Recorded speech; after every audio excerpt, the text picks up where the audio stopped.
I stared at the damp, twisted fabric of the wet towel left carelessly on the edge of the mahogany vanity. It was a mistake, a tiny, insignificant slip in an otherwise flawless deception. He never left wet towels on the wood, not unless he was rushing. Not unless he was distracted by the phone call I was never supposed to hear. I did not cry. I did not ask why. I just opened my laptop and started the audit. Anger was not loud this time. It was clinical. It was time to close the accounts. Great-grandmother Eleanor was a woman who built a formidable empire from the ground up, brick by brick, dollar by dollar, enduring the harshest economic winters of her time. When she passed away, she left behind much more than just fond memories. She left a substantial estate, a sprawling historic property, and an intricate trust fund meticulously designed to secure our bloodline for generations to come. I was named the sole executor, the designated steward of Eleanor's entire life work. My husband and his family, however, saw me not as a dedicated steward, but as a limitless, unguarded, automated teller machine. For 3 long years, I had been the silent investor in their heavily curated version of a family. I blindly funded his sister's endless and poorly researched start-up failures, quietly paid off the ballooning interest on his mother's secondary mortgage, and effortlessly maintained the lavish, high society lifestyle he felt inherently entitled to. I had earnestly treated our marriage as a sacred partnership, expecting an equal distribution of trust, loyalty, and emotional resources. Now, standing in the cold silence of our bathroom, I realized it had merely been a premium subscription service, with me silently footing the astronomical bill for exclusive access to a life they could never afford on their own. They played their assigned roles perfectly, the endlessly supportive husband, the graciously thankful in-laws, but the underlying numbers never lied. I had noticed the subtle, steady financial bleed several months prior. There were unexplained cash withdrawals. There were highly specialized legal consultations, billed directly to our joint account, that I had never authorized or discussed. I had desperately tried to rationalize these discrepancies, heavily leaning on the emotional equity we had supposedly built over our years together. However, psychological affection is a remarkably poor form of collateral when the principal investment is fundamentally built on premeditated fraud. I foolishly thought I was patiently nurturing a growing family tree, but I was simply financing a slow, parasitic, and hostile takeover of my own life. Eleanor had actually warned me about this exact dynamic once, sitting on the sprawling back porch of the estate, her frail hands tightly gripping her wooden cane. She wisely noted that parasites do not kill the host immediately. They carefully keep the host alive just long enough to efficiently extract every single ounce of viable value. The wet towel was the ultimate catalyst. It was left there because he was genuinely startled. I had unexpectedly returned home an entire hour early from my regional business trip. He was pacing furiously in the master suite, speaking in hushed, incredibly urgent tones. When he heard the heavy front door latch click, he dropped the towel, completely abandoned his meticulous routine, and rushed downstairs wearing a brilliantly manufactured smile. But he entirely forgot his secondary mobile phone, the device supposedly used strictly for corporate emails, tucked carefully beneath the bathroom sink. That carelessly discarded damp towel drew my eyes straight to the glowing digital screen of that hidden device. I did not panic. I did not scream or break down. I simply read the notification, a brazen message from his mother explicitly discussing the trust transfer documents, and my mind instantly and permanently shifted from a loving wife to a forensic auditor. The emotional bankruptcy of our marriage was already absolute. All that remained was the methodical financial liquidation. I picked up the hidden phone. It was completely unlocked. Arrogance is invariably the most predictable and fatal liability in any long-term fraud. I sat down on the cold, geometric tile of the bathroom floor and began to methodically scroll through the digital history. There was absolutely no heartbreak, no suffocating wave of grief. There was only the cold, razor-sharp clarity of a senior accountant thoroughly reviewing a deeply compromised ledger. The text message threads were an absolute goldmine of premeditated, systemic theft. His mother, his sister, and him all actively participating in a highly coordinated group chat, entirely dedicated to systematically draining Eleanor's generational trust. But the endless texts were not the absolute, undeniable proof I required to bury them. For an airtight, impenetrable legal dismantling, I needed significantly more than digital gossip and circumstantial chatter. I needed a verified confession. I quickly located the audio files, buried deep within a hidden, password-free folder. He had been secretly recording his strategy calls with his personal lawyer, most likely to keep his mother fully updated without having to memorize and repeat the complex legal jargon. I calmly pressed play on the most recent file, dated exactly 2 days prior. His voice instantly filled the quiet, empty bathroom, sounding remarkably crisp, arrogant, and overwhelmingly confident. He explicitly and proudly outlined their grand strategy: successfully forge my signature on the durable power of attorney documents, rapidly liquidate the highly lucrative secondary commercial properties Eleanor had left me, and quietly funnel the resulting massive capital into an anonymous offshore limited liability company, entirely controlled by his sister. He laughed loudly on the recording, a dry, remarkably hollow sound, and confidently told the attorney that I was far too naive, far too blinded by my desperate, pathetic need for family approval to ever notice the shifting assets until the entire theft was completely finalized. Listening to the man I married effortlessly reduce my genuine love to a mere strategic vulnerability should have completely shattered me. It should have instantly brought me to my knees in a flood of agonizing tears.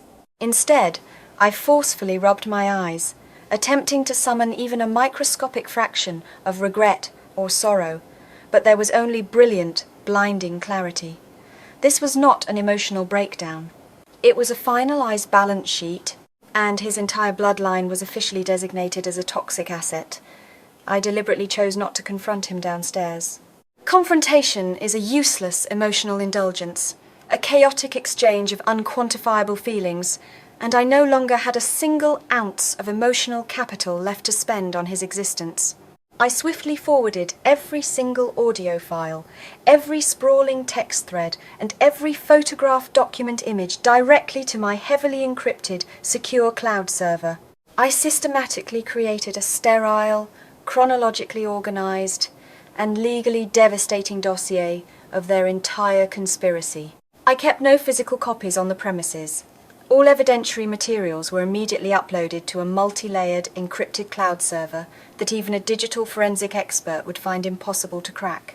The profound betrayal was no longer a personal tragedy. It was simply a material breach of contract. They wanted to play a high-stakes, sophisticated game with Eleanor's legacy, foolishly assuming I would be permanently paralyzed by the inevitable emotional fallout. They entirely forgot that I was the exact person who ruthlessly managed the estate's vast portfolio. I controlled the board. I walked out of the master bathroom at exactly 11:51 at night. He was standing comfortably in the custom kitchen, casually pouring a large glass of expensive red wine, wearing the deeply comfortable, relaxed smile of a man who firmly believed his early retirement plan was securely locked in place. I smiled back at him, a perfectly calculated, mirror-like reflection of a dutiful, oblivious wife, and softly told him I was completely exhausted from my travels and desperately needed to sleep. I calmly walked to the secondary guest bedroom, firmly locked the heavy wooden door, and instantly opened my primary laptop. By 11:53, I had logged into our master banking portal. Since the account was linked to the trust I managed, I immediately triggered a security hold on all joint assets, pending a formal audit of unauthorized transactions. This legally froze any further withdrawals while my attorney prepared the final injunctions. By 11:53 at night, I had successfully logged into the master banking portal. I began, swiftly and surgically, severing their financial arteries. I immediately removed his name as an authorized user on all 7 premium credit cards. I completely transferred the entirety of our liquid joint savings into a secure escrow account, strictly under my name and my lead attorney's direct control, legally citing suspicious, unauthorized activity. I securely logged into the primary trust management portal and immediately initiated an emergency total freeze on all estate assets. A brilliant legal fail-safe Eleanor had smartly embedded in the foundational charter for precisely this kind of internal threat. By 11:58 at night, his sister's generous monthly allowance draft was permanently cancelled and flagged. By 12 midnight, the automated payment sequence for his mother's secondary mortgage was entirely revoked and blocked from future processing. At exactly 12:03 in the morning, the immediate retaliation protocol was complete. It took exactly 12 minutes to completely undo 3 long years of their systematic parasitic bleeding. My resting heart rate had not even slightly elevated. There was absolutely no dramatic music playing in the background. No uncontrollable tears heavily staining the illuminated keyboard. There was just the rhythmic, methodical clicking of a computer mouse, permanently finalizing the immediate termination of our fraudulent partnership. First thing the very next morning, before the morning sun had even fully breached the eastern horizon, I was sitting perfectly upright in my lead attorney's downtown corner office. I silently handed him the encrypted solid-state drive containing the damning audio recordings and the exhaustive digital paper trail. I clearly instructed him to draft the divorce papers immediately, purposefully not citing the standard irreconcilable differences, but explicitly citing gross financial fraud and attempted grand embezzlement. We rapidly filed for an immediate, sweeping restraining order regarding all financial and physical assets, locking them out legally, practically, and permanently. They truly thought they were quietly and successfully tunneling into the main vault. They completely failed to realize I had just changed all the digital locks and permanently sealed them outside in the cold. The absolute fallout was meticulously orchestrated to happen on a beautiful Friday afternoon. His entire family had eagerly gathered at our sprawling house for what was supposed to be a joyous, celebratory dinner. They firmly believed this specific weekend marked the total finalization of the fraudulent power of attorney transfer. I quietly watched them arrive through the window, carrying terribly expensive bottles of wine purchased directly with my own credit cards, laughing loudly with the completely unearned confidence of wildly successful thieves. We all sat down at the massive, formal dining table, the very same heavy oak table Eleanor had personally purchased exactly 50 years ago. His mother proudly raised her crystal glass to cheerfully offer a toast to family, to unbreakable trust, and to our incredibly bright financial future. I deliberately let the dead silence stretch out for several long moments, allowing their wide smiles to slowly, awkwardly falter under the immense, crushing weight of my unblinking, emotionless stare. "There is a slight change of plans regarding the primary trust," I said, my voice entirely devoid of any recognizable inflection, volume, or warmth. He chuckled, very nervously, desperately attempting to fill the sudden, suffocating void in the room. He nervously asked if there was a minor clerical problem with the pending paperwork. I did not answer him. Instead, I slowly placed a sleek black digital voice recorder directly in the exact center of the mahogany table. I firmly pressed the play button. The dining room instantly filled with his own recorded voice, crystal clear and utterly damning, aggressively echoing his arrogant confession from the hidden audio file. The detailed step-by-step instructions on how to effectively forge my signature, the cruel, mocking laughter about my perceived naivety, the complex offshore limited liability company plans. The vibrant colour instantly and completely drained from his mother's face, leaving her looking entirely hollow. His sister abruptly dropped her silver fork, the sharp, metallic clatter echoing violently in the overwhelmingly silent room.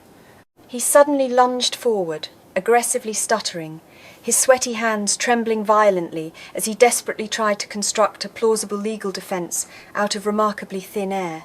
He loudly tried to claim the recording was entirely that I was simply misunderstanding a highly complex, beneficial legal strategy designed specifically to protect me from heavy taxation. It was absolutely textbook psychological gaslighting, a terribly desperate, transparent attempt to forcibly manipulate the immediate narrative. I did not argue with him. I did not raise my voice a single decibel. I simply slid a thick, professionally bound legal folder across the smooth table directly toward his chest. The finalized divorce filings, the sweeping financial injunctions, the formal, documented notice of a major criminal fraud investigation officially initiated by my aggressive legal team. They were not remotely shocked by the terrible things they had done. They were entirely shocked that I had officially stopped playing along. There was absolutely no chaotic screaming match. There was absolutely no dramatic, emotional throwing of expensive clothes onto the front lawn and zero explosive, humiliating social media posts. The vast internet did not ever need to know my personal business, and intentionally turning this severe betrayal into a cheap public spectacle would have only deeply dishonoured Eleanor's pristine legacy. The systematic dismantling of their entire lives was entirely legal, phenomenally documented, and devastatingly, terrifyingly quiet. When he stubbornly refused to leave the private property, loudly claiming equal marital rights to the residence, I simply tapped the heavy oak table and coldly reminded him that the physical house was solely and exclusively owned by the protected trust, which he had just been explicitly recorded, heavily plotting to defraud. My attorney had already secured an emergency exclusion order from the court. Because the property was held in an irrevocable trust, and the beneficiary me had proven an active, credible threat to the estate's safety, the law allowed for an immediate removal of unauthorized occupants. He had precisely 1 hour to pack a single standard suitcase and vacate the premises. The subsequent months were a relentless, exhaustive battle of discovery.